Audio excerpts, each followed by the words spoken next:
Сәлем достар, бұл құпия каналы, сіздермен бірге Әлфия. Қазір сіздерді Таха сүресімен таныстыратын боламын.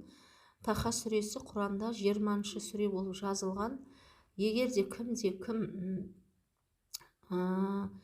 күйеуге шыға алмай жүрген қызы болса, отырып қалған сияқты дегендей, қызы күйеуге шыға алмай жүрген болса, егерде соның ата-анасы, әкесі немесе анасы осы сүрені 20 рет қызына арнап оқитын болса, 20 рет, иншалла қызы күйеуге шығады.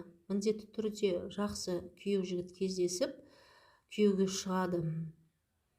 Осы сүренің қасиеті осындай.